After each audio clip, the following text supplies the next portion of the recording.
I've done it, Igor! I've done it!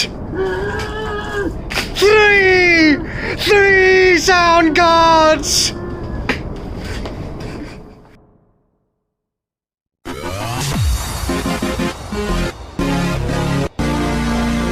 Well, it didn't take very long before I started changing things.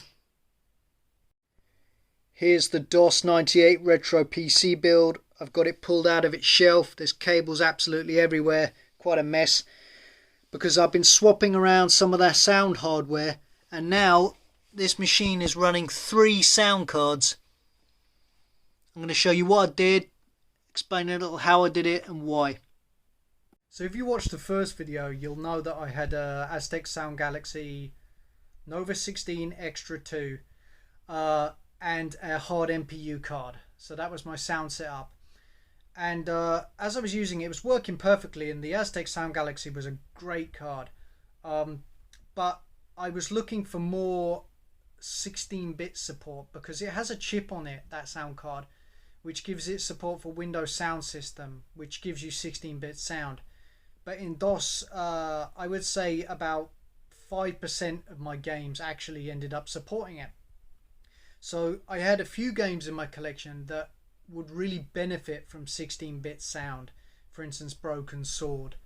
And I started to think, well, how can I solve this problem? Okay, I'll add in another sound card in place of the HardMPU, and then run a DB15 to MIDI connector so I can still connect to my sound canvas. That was the plan, I thought, initially. So I would run something else alongside the Sound Galaxy.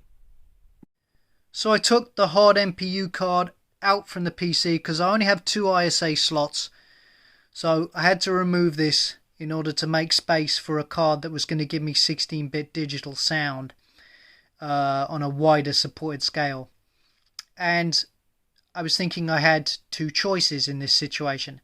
I had the SoundBlaster AWE64, which I showed in the first video, and also my SoundBlaster 16 was back in the house after Misalo, the Mad Doctor, who very kindly cameoed as Igor in the introduction, had fixed my Vibra 16.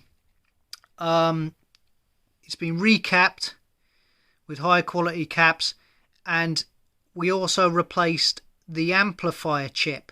So we're not sure whether it was bad caps had somehow led to the amplifier being damaged, or if it was just the amplifier that was damaged. But recapping and changing the amplifier chip got rid of all the awful sound that was coming out of the outputs, the screeching noise in the background. And now this is pretty much working like it should have originally. So this was one choice. However, I decided not to go for it because it has the Yamaha OPL3, but the Aztec Sound Galaxy has an OPL3 chip on it, so that wasn't really an advantage. And a couple of the drawbacks is this has those typical SoundBlaster 16 bugs, the MIDI hanging note issue, which is something you can look up if you want to know what that is, and clicks and pops and some single cycle DMA sounds. So I thought the AWE64 was going to be a better choice. So I installed the AWE64 alongside the Aztec Sound Galaxy in the second ISA slot. The Aztec Sound Galaxy is not a plug-and-play card, it's software configured, which means you need to know what resources you're going to use for it and then reserve those in the BIOS so that plug-and-play cards don't steal those resources. It's actually quite a simple process, not very complicated. And to initialize the AWE64, I was using a piece of software called Unisound, which is a modern driver package that has been made. You can find out about it on the Vogons forums. It's very useful. It will initialize many different plug-and-play sound cards. But I ran into a bit of a problem. So having spent quite some time configuring different sound cards and other retro PC hardware, I'm quite familiar with how to set up IRQs and I/O ports so that things don't conflict with each other. But no matter what I tried and how careful I was setting things up, the Aztec Sound Galaxy and the AWE64 just refused to work together. I ended up with all sorts of strange, mysterious conflicts which really shouldn't exist. So after trying everything I could think of and consulting the experts on Vogons, I was eventually forced to give up on this combination. And I had to start thinking, well, do I go back to my previous configuration or do I try to find a different way to solve this? So it was time that I finally actually learned how to set up and use properly that fantastic sound card I ordered from Sadako, the Orpheus one. And there it is in the leftmost slot where the Aztech Sound Galaxy used to be is the Orpheus one sound card. Next to it is the Creative AWE64, and then over here got the Windows sound card, the Vortex 2 and the Voodoo 3's tucked in behind it. So there's the 3 sound cards now. So the Orpheus sound card actually has a very similar feature set to the Aztec Sound Galaxy I had. It's got a genuine OPL3. It has SoundBlaster Pro 2 compatibility. It has Windows Sound System compatibility. And as a very good bonus, particularly in this situation now, it's got HardMPU built into it. So what I've actually got here is that same feature set, but with a modern PCB, super clean sound, really good caps, all in one slot. And then the AWE64 sat next to it, giving me 16-bit digital audio support for all the games that don't support Windows Sound System, which, as I said, is the majority. So to cover the connections on the back, the top right, the orange connector, is the HardMPU on the Orpheus, which connects to the sound canvas. Then the AWE line out is connected to the Orpheus's line in, and the Orpheus's line out is connected to the audio mixer. And then also on the AWE64 game port, I have a gamepad connected. It made more sense to have it connected there because the connector had more space around it, whereas the Orpheus has several other cables connected and it was a bit more cramped.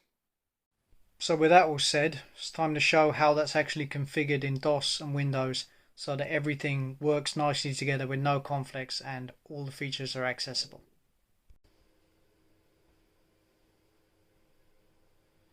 So if you look quickly, you can see here that it sees the Orpheus and the SoundBlaster, and it does plug and play initialization for those. I'm going to choose DOS right now. And the cards right now are, the BIOS has done its plug and play initialization, but they're not actually initialized with resources or set up. So you need to run something to do that. And in this case, I'm using Unisound for both cards. So what I'll do is I'll show you a script I wrote called init sound. So here we have my configuration script for the sound cards. Use the setBlaster command to set the configuration, and then you call Unisound, and you do that for each sound card that you want to configure. So the first sound card is the Orpheus. I have that on port 220, IRQ5, DMA1, and the Wave Blaster header, which is the separate MIDI connector, which is the Dream Blaster X2 is connected to. I've actually got that configured to be managed by the Crystal chip on the Orpheus instead of the HardMPU, because by separating out what's controlling the HardMPU and the Wave Blaster header, I can then selectively choose which device to play music out of. If the HardMPU controls both, then you get music out of both at the same time, which is not really what I want.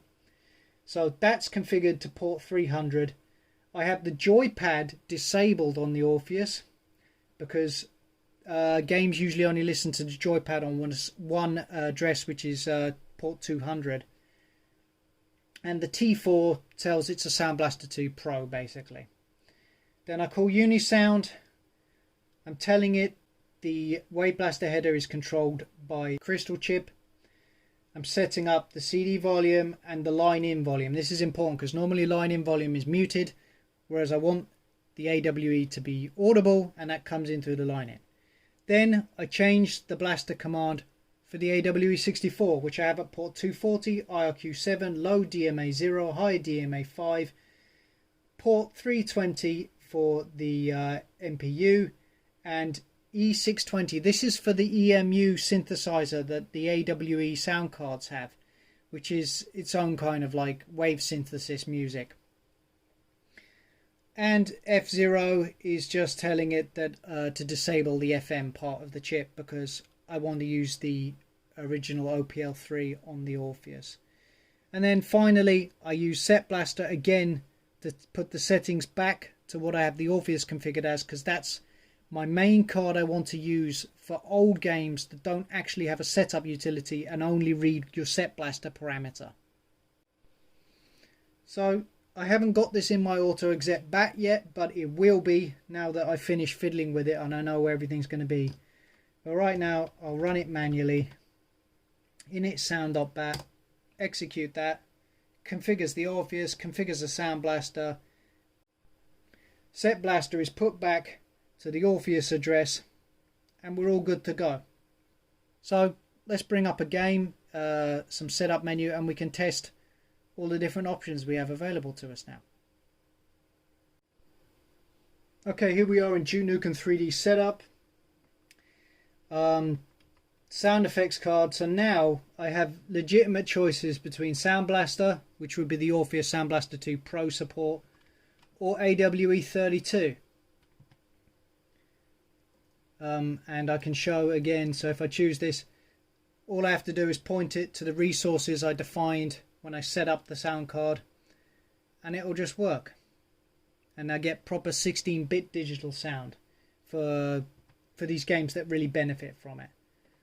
So we can test that.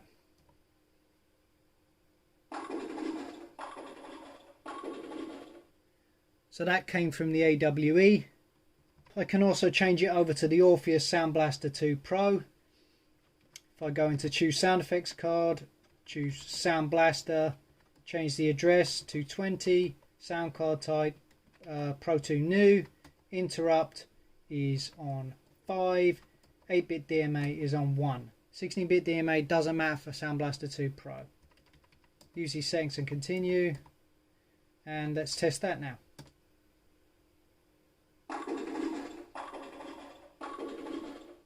So we've got stereo digital because it's SoundBlaster 2 Pro. So though both sound cards are working there perfectly, now we can check out the music. I've got the sound canvas. Let's just test that then. That's going through the HardMPU on the Orpheus.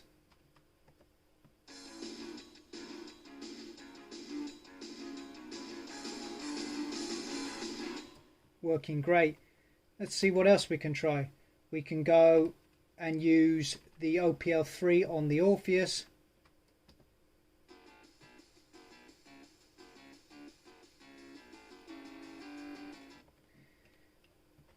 Don't have to stop there. We can choose the AWE62 64, which is on 620 and 320. I guess I need to tweak the volume of the AWE64 synthesizer music on the EMU 8000. But that's the AWE synthesizer music if it's a bit quiet. So all of that's working great. Super happy. Zero issues. And it's basically like this for all games. I can just choose any combination of these things that I wish.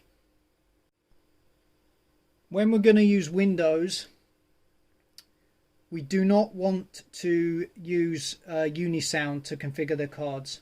We want Windows to do it, because otherwise you end up with conflicts. It's a great balancing act doing all of this multi-sound card stuff. Takes some work, it takes some configuration kung fu, but if you've got the moves you can get there in the end. You can see the Windows drivers actually configuring the Orpheus right there.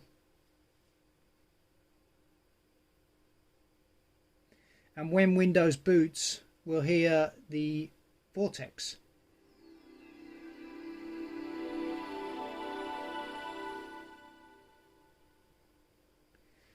which is the main Windows sound card.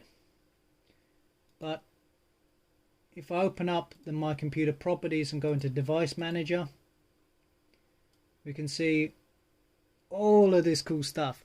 So we've got the Creative AWE 16-bit audio, which is where it's being a SoundBlaster 16. We've got the AWE64 wavetable, which is the EMU synthesis. We've got the crystal chip on the Orpheus, which is SoundBlaster 2. There's the two gain ports, one on the Orpheus, one on the AWE64. The Orpheus one is disabled. The Music Quest is the HardMPU built into the Orpheus.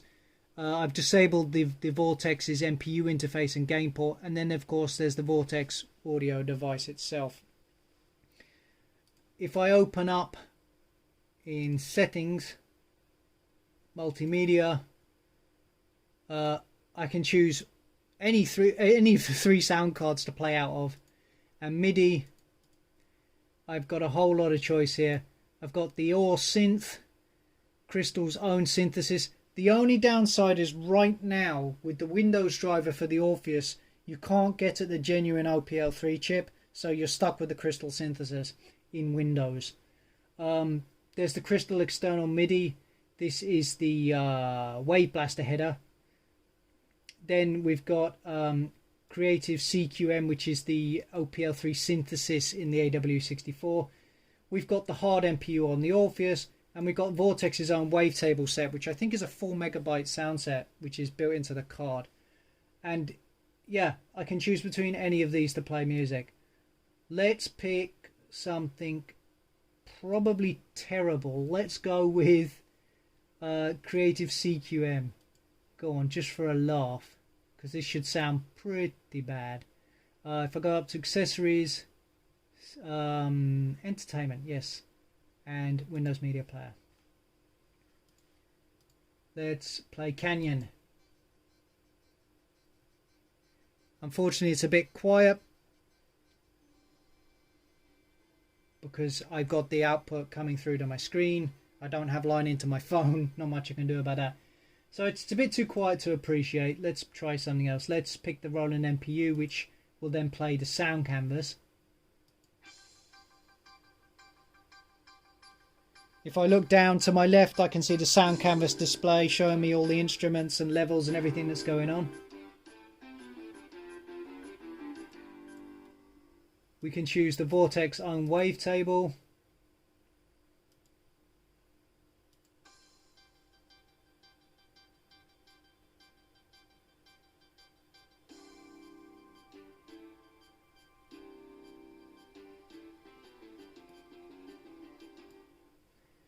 There we go, and let's try the AWE64 synthesis.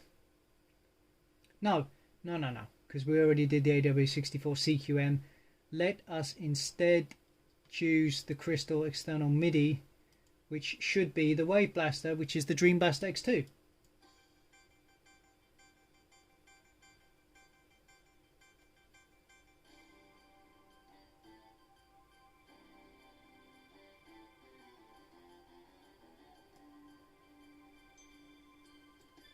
I'll leave Canyon running while I run this out. So there we have it. Both the DOS sound cards working together. You can choose whatever you want in DOS, works great. And in Windows, all three working together. It's just a matter of doing the research and finding out what the right IOs and IRQs to get everything happy. No conflicts. I really think it's going to stay like this for a while now, because there's nothing I have left I want to achieve sound wise with this machine. I think this combination meets everything.